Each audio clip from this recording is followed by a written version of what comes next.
எல்லாருக்கும் வணக்கம். நான் உங்கள் சிவகாமி. சிவகாமி பாடசாலாவிலிருந்து பேசுறேன். இன்னைக்கு நம்ப என்ன கத்துக்க போறோம் அப்டின்னன்னா, இன்னைக்கு கத்துக்கிறது வந்து வர்ணமாலாவுடைய எழுத்துக்கள். அதாவது வடிவம் அமைச்சு வர்ணமாலாவுல என்னென்ன வார்த்தைகள் வரும் அப்டின்றத பார்க்க போறோம். இதுக்கு முன்னாடி போன கிளாஸ்லயும் இதே தான் நான் எடுத்திருக்கேன். நீங்க நெனைக்கலாம், "என்னடா இன்னைக்கு வர்ணமாலாவா?" ஏன்னு சொன்னேன்னா, நேத்திக்கு எடுத்த அதாவது இதுக்கு முன்னாடி உள்ள கிளாஸ்ல நான் எடுத்தது ஹிந்தியில வந்து சொர் உடைய வர்ணமாலா. சொர் அப்டின்னா உங்களுக்கு எல்லாருக்கும் தெரியும்ல, உயிரெழுத்து. அந்த உயிரெழுத்துடைய வர்ணமாலாவ தான் நான் உங்களுக்கு வர்ணமாலான்னா ஒண்ணுமே இல்ல. முத்துக்களுடைய கூட்டம். அதாவது ஒரு மாலை. அப்ப நம்ம மாலைய சொல்லும்பொழுது, மாலையில எல்லா பூக்களும் இருக்குல்ல. அதே மாரி வர்ணங்கள், அதாவது எழுத்துக்களுடைய ஒரு கூட்டத்த தான் நம்ம வந்து வர்ணமாலா அப்டின்னு சொல்றோம். வேற ஒண்ணும் கிடையாது. இப்ப இதுல வந்து நம்ப அ வர்ணமாலாவோடத போன கிளாஸ்ல படிச்சுட்டோம். நீங்களும் பார்த்திருப்பீங்க. இல்ல இன்னைக்கு தான் நாங்க புதுசா நான் இத பார்க்க போறேன் அப்படின்னு சொன்னான்னா, நீங்க முதல்ல வந்து என்னுடைய சேனலுக்கு சப்ஸ்கிரைப் பண்ணுங்க. அப்போ என்னுடைய வீடியோஸ் எல்லாம் வரும் பழைய வீடியோஸு. அத நீங்க பார்த்து தெரிஞ்சுக்கலாம். இப்ப நம்ம இந்த அடுத்த இன்னைக்கு உள்ள கிளாஸ்க்கு நம்ம போகலாம் வாங்க. இப்ப நான் முதல்ல சொன்னது வந்து சொருடைய வர்ணமாலா முடிச்சுட்டேன். இன்னைக்கு இப்ப சொல்லப் போறது வெஞ்சனுடைய வர்ணமாலா. ஓகேங்களா? நான் வந்து மறுபடியும் ரிப்பீட் பண்ணலாம் பார்த்தேன். ஏன்னா, உங்களுக்கே அது போர் அடிச்சிரும். ஏன்னா, இதுக்கு முன்னாடி நெறைய சொல்லிட்டேன் நானு. அதனால மறுபடியும் நான் மாத்திட்டேன். மெஞ்சனுடைய வர்ணமாலாவில உள்ள பார்ட் தான் இன்னைக்கு சொல்லிக் குடுக்க போறேன். அதையும் 2 பார்ட்டா சொல்லி தருவேன். ஏன்னா, உங்களுக்கு ஒரே பார்ட்டா ஏன்னா, அதுல வந்து அ வர்ணமாலாவில சொர் வந்து 13 தான். 13 எழுத்துக்கு அதுக்கு உண்டான வார்த்தைகள் சொல்லிக் குடுத்தேன். நீங்க அதெல்லாம் படிச்சிருப்பீங்க. புரிஞ்சிருக்கும்னு நெனைக்கிறேன். புரியலன்னா இன்னொரு தடவ போட்டு பாருங்க. இப்ப வந்து சொர் முடிஞ்சிருச்சு. 13 தான் முடிஞ்சிருச்சு. இப்போ வர்ணமாலாவிலருந்து நான் என்ன பண்ண போறேன், வெஞ்சன கத்துக் குடுக்க போறேன். வெஞ்சன்லயும் இதே மாரி நெறைய வார்த்தைகள் இருக்கு. அந்த வெஞ்சன்ல வந்து முழுசுமே இன்னைக்கு கத்துக்க முடியாது. ஏன்னா, முழுசும் நீங்க கத்துக்கினீங்கன்னா, ரொம்ப உங்களுக்கு வந்து அ இதுவா இருக்கும். டென்ஷன் ஆகும். ஏன்னா, நெறைய வார்த்தைகள் கத்துக்கும்போது, அது மனசுல பதிய வைக்கிறதுக்கு கஷ்டம். உங்களுக்கு எழுதி பார்க்கறதுக்கும் கஷ்டம். அதனால இந்த 2 பார்ட்டா வெஞ்சன நான் பிரிச்சுட்டு பாதி இன்னைக்கு சொல்லி தரேன். அடுத்த கிளாஸ்ல இன்னொரு பாதி சொல்லி தரேன். புரியுதுங்களா? இப்ப நம்ம வந்து வாங்க போலாம். அதாவது எப்படி பார்க்கணும்னா, முதல்ல கா வரிசை கத்துக்கிறோம். இப்ப கால நான் வந்து உங்களுக்கு முதல்லயே சொல்லியிருக்கேன் 4 கா இருக்குன்ட்டு. அப்ப அந்த 4 காவுல வரக்கூடிய வார்த்தைகள். முதல்ல முதல்ல காவ உச்சரிச்சுக்குங்க. எப்படி உச்சரிக்கணும்னு சொல்லியிருக்கேன். க, க, க, க. அப்ப இந்த 4 உச்சரிப்புக்கும் ஏத்தா மாரி வார்த்தைகள இதுல போட்டிருக்காங்க. இப்ப நான் முதல் வார்த்தைய பாருங்க. கா. முதல் காவுல வந்து க, மா, லா.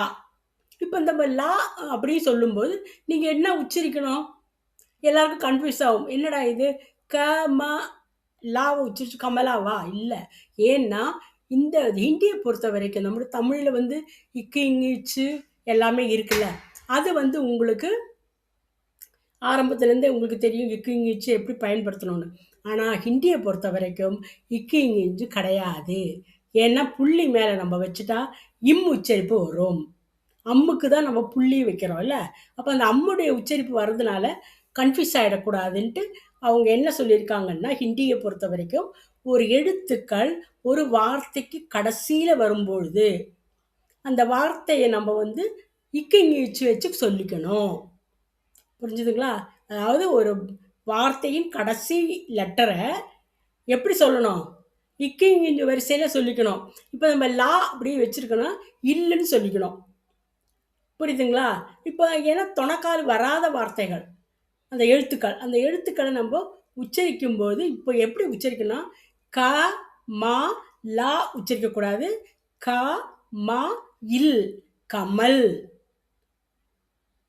இப்ப புரிஞ்சிருக்கும். கமல். இல்லக்கு எங்க போறது? இது லா தானே போட்டிருக்கீங்க. அப்ப நம்ம அத உச்சரிப்ப நம்ப தான் கொண்டு வந்துக்கணும். அவங்க புள்ளி வைக்க மாட்டாங்க. புள்ளி வச்சாங்கன்னா, லம் ஆயிடும். அது தப்பா போயிடும். அதனால இங்க கமல். இல்லு. இல்லுக்கு லாஸ்ட்ல வர எழுத்துக்கள நம்ம கவனமா பார்த்துக்கணும். எந்த ஒரு வார்த்தைக்கும் கடைசியில வர எழுத்துக்கள இல்லு, இக்கு, இங்கு, இச்சுன்னு உச்சரிச்சுக்கணும். இப்ப நம்ம முதல் வார்த்தைய கத்துக்கிட்டோம். கமல். கமல்னா என்ன? லோட்டஸ். தாமரை பூ. இப்ப அடுத்தது கா. கர்பூஜா. இங்க வந்து ஜாக்கு பக்கத்துல தொணக்கால் இருக்கு. தொணக்கால்னா என்ன? மாத்திரா. ஆவுடைய மாத்திரா இருக்கு. அப்ப இங்க கர்பூஜா. ஜான்னு சொல்லிக்கலாம். இங்க வந்து நம்ம ஏன் சொல்லலன்னா, லா பக்கத்துல தொணக்கால் இல்லாதனால இங்க கம்மலுக்கு சொல்லல. ஆனா இங்க வந்து சொல்லும்பொழுது, கர்பூஜா. கர்பூஜனா என்ன? பூசணிக்காய். மஞ்சள் பூசணிக்காவும் இருக்கலாம், வெள்ளையாவும் இருக்கலாம். அப்போ கர்பூஜா அப்டின்னனா பூசணிக்காய். அடுத்தது க. அந்த உச்சரிப்பு மாறுது பாருங்க. காவுலருந்து கா வந்துட்டோம். கத்தா. கத்தா. கத்தான்னா கழுதை. கத்தா. உச்சரிப்பு இன்னொரு தடவ நீங்க ப்ளே பண்ணி பார்த்துக்கங்க. நெக்ஸ்ட் ஒன் கா. க, க, க, கா. அப்ப இங்க எப்படி உச்சரிக்கணும்? கர். அதே கா தான். ஆனா உச்சரிக்கும்போது கர். கர்னா என்ன? வீடு, பில்டிங். அப்ப இந்த 4 காவுக்குமே டிஃபரெண்ட் பாருங்க. கமல், கர்பூஜா, கத்தா, கர். இப்போ முதல் வரிசைய நம்ப கொண்டு வந்துட்டோம். இப்ப இந்த முதல் வரிசையிலேயே டிஃபரெண்ட்ட கவனிச்சீங்களா? இப்ப இதனால தான் வந்து நாங்க அந்த உச்சரிக்கும்பொழுது கவனிங்கன்னு சொல்றது. வேற ஒண்ணும் இல்ல. நெக்ஸ்ட் லைன் வந்து சா வரிசை. சா வரிசையும் அதே தான். ச, ச, ஜ, ஜா. ஞா. அந்த ஞாவுக்கு அந்த அளவுக்கு இம்பார்ட்டன்ட் கிடையாது. ஏதாவது வேணும்னா வச்சுக்கலாம். இப்ப இந்த 4 காவும், ஜாவும் வந்து பார்த்துக்கங்க. ஃபர்ஸ்ட் சா. சமச். இப்ப நான் சொல்ற மாரி லாஸ்ட்ல சா வந்திருக்கு. ஆனா இச்சுன்னு உச்சரிச்சுக்கணும். சமச். சமச் அப்படின்னா ஸ்பூனு. ஓகேங்களா? அதில பிக்சர் இருக்குன்னா உங்களுக்கு புரிஞ்சுக்க முடியும். அப்ப சமச்சுன்னா ஸ்பூனு. அடுத்தது சத்தரி. சத்தரி. சத்தரின்னா என்ன? அம்பர்லா, குடை. ஜல்யான். ஜா, இல், யா, இன். அதாவது சாவுக்கும், ஜாவுக்கும் டிஃபரெண்ட் இருக்கா? ஜல்யான். ஜல்யான்னா கப்பல். ஓகேங்களா? அதுக்கப்புறம் ஜர்னா. ஜர்னான்னா ஃபால்ஸ். நீர்வீழ்ச்சி. வாட்டர் ஃபால்ஸ் கொட்டுது பார்த்தீங்களா? அது. நீர்வீழ்ச்சிக்கு என்ன சொல்லணும்? ஜர்னா. இப்ப ச வரிசைய பாருங்க. ச, ச, ஜ, ஜ. ஞ. முடிஞ்சுச்சா? Next one. டா வரிசை. டா வரிசை எடுத்தோன்னா, ஃபர்ஸ்ட்டு ஒண்ணு வந்து ட, ம, ட, இர். இர் உச்சரிக்கணும். ரா தான் போட்டிருப்போம். ஆனா எங்க உச்சரிக்கும்போது என்ன சொல்லியிருக்கேன்? அந்த எந்த ஒரு எழுத்துக்களும் இக்கு, இங்கிச்சு வச்சு சொல்லிக்கணும். அப்போ இங்க இர்ன்னு சொல்லணும். அப்போ டமேட்டர். டமேட்டர். டமேட்டர்னா தக்காளி. டமேட்டோன்னு இங்கிலீஷ்ல சொல்லுவோம். தக்காளின்னு தமிழ்ல சொல்லுவோம். ஹிந்தியில டமேட்டர். அடுத்தது ட. ட, ட. டகரோ. டகரோ அப்படின்னா ஸ்டாப். அதாவது நில்லு அப்படின்னு அர்த்தம். டகரோ. வெயிட் பண்ணு. இப்ப நம்ம சொல்லுவோம்ல, போயிட்டே இருக்கேன். டகரோ, டகரோ அப்படின்னா நில்லுன்னு அர்த்தம். ஓடுறவங்கள பார்த்து நில்லுப்பா, ஸ்டாப் பண்ணு அப்படின்றோம்ல, அதான் டகரோ.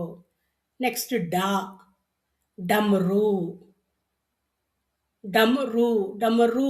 ரூ வந்து ஊ உச்சரிப்பு. நீங்க படிச்சுட்டு இருக்கீங்களா? ஊ உச்சரிப்பு. டமரு அப்படின்னா உடுக்கை.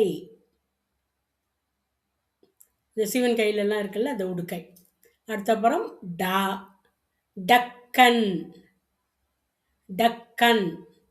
டக்கன்னா மூடி. ஒரு டப்பாவை மூடி வைக்கிறோம் பார்த்தீங்களா? அதை வந்து டக்கன் சொல்லுவாங்க. அடுத்தது நா. நாவுக்கு ஜண்டா. ஜண்டா அப்படின்னும்பொழுது ஏன் அங்கே தொணக்கால் வரல அப்படின்னா, நாவை பாதியாக விடும்பொழுது இன்னுன்னு உச்சரிக்கணும். ஜண்டா. ஏன்னா இல்லைன்னா ஜனாடா வரும் இல்ல? அப்போ அப்படி வர வேணான்னு சொல்லி, இங்கே வந்து இந்திய பொறுத்த வரைக்கும் எந்த ஒரு எழுத்தையுமே பாதியில் விட்டா, அதாவது தொணக்கால் இல்லாமல், தொணக்கால்னா மாத்திரா. மாத்திரா இல்லாமல் போட்டாலே அது இன்ச்சுக்கு சமம். பாதி. அதாவது ஒரு எழுத்தினுடைய பாதியாக நம்ம இது பண்ணிக்கலாம். ஓகேவா? இப்போ இதில் ஜெண்டா. ஜெண்டானா என்ன? ஃப்ளாக். டா வரிசை புரிஞ்சிருக்கும்னு நினைக்கிறேன். அடுத்தது தா வரிசை. த தர்பூஜ். தர்பூஜ். தர்பூஜ்னா என்ன? வாட்டர்மெலன். தர்பூசணி பழம். இந்த தர்பூசணி பழத்துக்கு என்ன சொல்லணும் ஹிந்தியில்? தர்பூஜ். ஓகேங்களா? அடுத்தது தா. தர்மஸ். தர்மஸ். தர்மஸ்னா ஃப்ளாஸ்க். டீ காஃபி எல்லாம் ஊற்றி சூடாக இருக்கும்ல, அந்த ஃப்ளாஸ்க்குக்கு தர்மஸ் அப்படின்வாங்க. அடுத்தது தவாத். தவாத்னா இங்கு பாட்டில். தவாத். நெக்ஸ்ட்டு தா. தன். தன் அப்படின்னா பணம், மணி. தன் தன் அப்படின்வாங்க பாரு. தன் ஓனா, தன் ஓனா. தன்னா பணம் அல்லது மணி சொல்லிக்கலாம். அடுத்தது நா. நா அப்படின்னா நத். நத் அப்படின்றது மூக்குத்தி. அதாவது மூக்கில் போடக்கூடிய ஒரு பொருட்களுக்கு நத் அப்படின்வாங்க. அதாவது மூக்குத்தியாகவும் இருக்கலாம், கீழே புல்லாக்குன்னுவாங்க, அதுவும் போட்டுக்கலாம். மூக்கில் இருக்கணும். மூக்கில் என்ன போட்டாலும் அதுக்கு நத்துன்னு பேர். புரிஞ்சிருக்குன்னு நினைக்கிறேன். இன்னொரு தடவை மறுபடியும் ஒரு தடவை படிக்கிறேன். படித்ததுக்கப்புறம் இந்த கிளாஸ் இதோட முடிச்சுக்கலாம் நம்ம. அடுத்த கிளாஸ் அடுத்த வகுப்பில் மிச்சம் உள்ள லைன்கள், அதாவது இப்போ தத்த ததன வரைக்கும் சொல்லிட்டேன். அடுத்தது பப்பா பவமா இருக்குது, யரலாவா இருக்குது, ஷாஷா சாஹா இருக்குது, க்ஷாத்ரா அஸ்ரா. இது அடுத்த கிளாஸில் நான் சொல்லித்தரேன். இப்போ உள்ளது ஒரு தடவை ரீகேப் மாதிரி. க கமல், க கர்பூஜா, க கத்தா, க கர், ச சமச், ச சத்தரி, ஜ ஜல்யான், ஜா ஜர்னா, ட டமேட்டர், ட டகரே, ட டமரு, டா டக்கன், ந ஜெண்டா, த தர்பூஜ், த தர்மஸ், த தவாத், த தன், ந நத். இப்போ இந்த வீடியோ உங்களுக்கு பிடிச்சிருக்குன்னு நினைக்கிறேன். இந்த வீடியோ உங்களுக்கு பிடிச்சிருந்ததுன்னா முதல்ல எனக்கு சப்ஸ்கிரைப் பண்ணுங்கள். அப்போ தான் உங்களுக்கு எதுவுமே முன்னாடி வரும்.